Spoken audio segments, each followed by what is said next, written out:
السلام علیکم ورحمت الله وبرکاتو. ملګرو الله دې وکړي چې جوړ او روغ به یاست. ملګرو زه نن یو داسې معلومات تاسو ته درکومه چې تاسو په خپل جیمیل کې سټایلش نوم څنګه کولی شئ چې هغه جوړ کړئ. نو د اکثرو ملګرو په جیمیل کې سټایلش نوم هغه د څه دپاره خلک جوړوي او هغه څه کار کوي. ملګرو تاسو چې کله اکاونټ سټایلش جوړ کړئ او خوندور جوړ کړئ، که چیرې د هغه جیمیل تاسو په گیم باندې کنورټ کړئ، که تاسو د پبجي گیم باندې، که تاسو فاټبال فول گیم باندې، چې څنګه تاسو دا جیمیل په هغه گیم که په یو سایډ باندې چې په هر سایډ باندې تاسو کنورټ کړئ، نو ستاسو د هغه سایډ نوم یا د هغه گیم نوم یا د هغه پیج نوم هغه به هغه رقم سټایلش راشي. نو ملګرو اکثره ملګرو به دا لیدلي چې په گیم باندې یا په بس داسې یو سایډ باندې ډېر خوندور نوم لیکل سوی، ډېر ښه ډیزاین جوړ سوی، هغه حیران چې دا څنګه جوړ کړی دی. نو هغه بیا جیمیل جوړ کړي، هغه رقم سټایلش نوم نه راځي. نو ملګرو د ویډیو شروع کېدو نه مخکې که تاسو زموږ ویډیو لایک کړی نه وي، ویډیو لایک کړئ او په سبسکرایب باندې کلیک وکړئ، په بیل آیکن باندې کلیک وکړئ، په آل باندې لازم یې وکړئ. نو ملګرو راځو ملګرو اول به تاسو دلته یو کوچنی اپلیکیشن را ډاونلوډ کړئ، سټایلش ټیکسټ اینډ نیم. دا به تاسو ډاونلوډ کړئ د پلی سټور څخه. په ډسکرپشن باندې به هم زه لینک ورکړم، تاسو هغه لینک هم کاپي کړئ. نو ملګرو دلته زه لیکم دا نوم ما ولیکئ. ملګرو په دې کې کافي ډېر ډیزاینونه دي، په دې کې چې تاسو هر ډیزاین خوښوئ هغه تاسو خوښولی شئ. د دې مابعده ملګرو که د نوم دې سایډ ته او دې سایډ ته یو داسې نوم دغه لیکئ، دغه شان تاسو ایږدلی شئ د نوم یوه سایډ و بل سایډ ته، دا ګوره د لیفټ سایډ خواته تاسو دا ایږدی شئ، او په سینټر کې چې کوم شیان راځي هغه تاسو دلته د نامه په سینټر کې چې کوم شیان دي دا تاسو ایږدلی شئ. د هغه مابعد رایټ سایډ ته هم تاسو هغه رقم خوندور ګلان او خوندور تیر نشانونه چې دي هغه تاسو د زړه نشان چې دی هغه تاسو هر څه ایښولی شئ. نو ملګرو دلته زه اوس سمپل خپل نوم لیکمه، دا ما ولیکئ. په دې کې زه یو دغه خوښوم چې هغه کم یو خوند ماته راکړي، هغه به زه اوکې کړم، سلیکټ به کړم. کافي ډېر ډیزاینونه دي، نو په هغه نوم باندې به زه خپل اکاونټ جوړ کړم. نو اوس ملګرو دغه زه زما خوښ دی، په دغه نامه باندې زه جوړوم. دا په کاپي باندې به څنګه تاسو کلیک وکړئ، نو چې څنګه تاسو په کاپي باندې کلیک وکړئ د هغه مابعده به دا کاپي سي ختم به کړئ. بیا به راسئ ملګرو تاسو پلی سټور باندې به کلیک وکړئ او په دا درې ډاټه به کلیک وکړئ. پیمنټ میتھډ ته به راسئ، د هغه مابعد مور پیمنټ میتھډ آپشن تاسو ته راځي، په دې باندې به په دې مور پیمنټ سیټینګ باندې کلیک وکړئ. چې څنګه تاسو کلیک وکړئ دلته تاسو ته یو جیمیل شو کوي، هغه جیمیل به تاسو اوکې کړئ. نیکسټ باندې به اوکې ولګوئ. چې څنګه تاسو په نیکسټ اوکې کړئ نو دلته ملګرو دا جیمیل خلاص دی.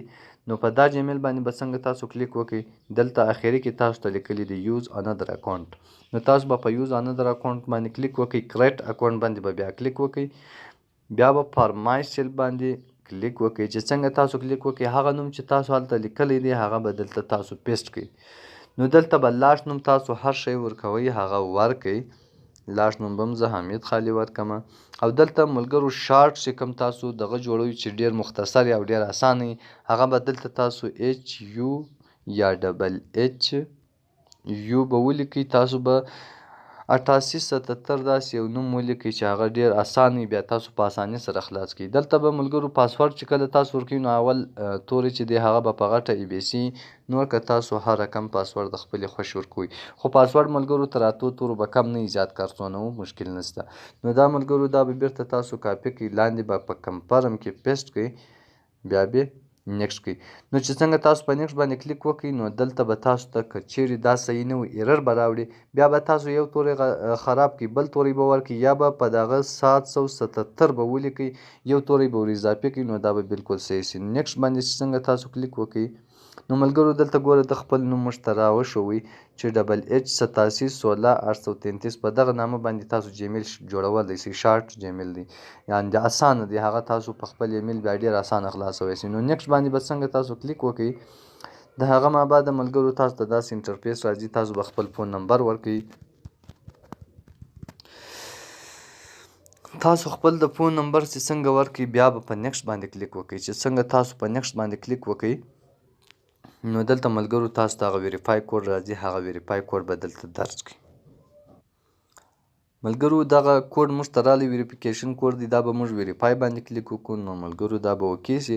د هغه ما بعد دلته ریکوري ایمیل اډرس غواړي چې کوم تاسو په ذمواري کې یو ایمیل اډرس ورکوي، نو هغه به تاسو دلته سمپلی یو داسې دغه ولیکئ جیمیل چې هغه اسانه یې ali@gmail.com. ملګرو دا موږ ولیکئ. دلته به ډیټ تاسو کومه ورځ سلیکټ کړئ، منت به سلیکټ کړئ، میاشته اوکې به کړئ، او دلته به ییر سلیکټ کړئ 1996 به سلیکټ کړئ. چې هر شی تاسو سلیکټوئ هغه سلیکټولی شي. دلته میل فیمیل ادر کسټم چې هر شی تاسو سلیکټوئ میل به تاسو سلیکټ کړئ، اوکې به کړئ. نو په نیکسټ باندې څنګه تاسو کلیک وکړئ، دلته ملګرو SIM وای بالکل دا اوکې سو. دلته به په اګری باندې موږ کلیک وکړو. نو زموږ جیمیل جوړ سو. اوس به تاسو وګورئ چې زموږ په جیمیل کې نوم کم رقم جوړ سوی دی، سټایلش دی یا که سمپل دی. نو ملګرو تاسو به اوس وګورئ، زه به تاسو ته ښکاره کړم چې زموږ جیمیل سټایلش نوم کې جوړ سو. نو دا جیمیل تاسو ملګرو په هر گیم په هر سایډ باندې چې کنورټ کړئ، نو هغه سټایلش نوم به بیا ستاسو د گیم هم ولګیږي ستاسو. نو ملګرو دا وګورئ، زه تاسو ته د هغه جیمیل درښیم، د دې جیمیل نوم به بالکل سټایلش. نو ملګرو دا تاسو وګورئ دغه نوم چې کوم ولګوئ دا هغه رقم سټایلش رالی. دا هر رقم فونټ کې تاسو لګولی شئ په هر رقم سټایل کې، خو ما سمپل دغه سټایل ولګوئ چې خالص تاسو سر په خلاص. د هغه ما بعد ملګرو په بله ویډیو کې به انشاءالله د جیمیل پاسورډ څنګه بدلیږي، بل پاسورډ څنګه ورلیږي، او چې د جیمیل پاسورډ دی هغه څنګه تاسو بیرته راکښئ، انشاءالله هغه به په بله ویډیو کې تاسو ته هغه کمپلیټه کړمه. نو الله دې وکړي چې تاسو به سر په خلاصوي. په بله ویډیو کې به سره ملاویږو. الله حافظ.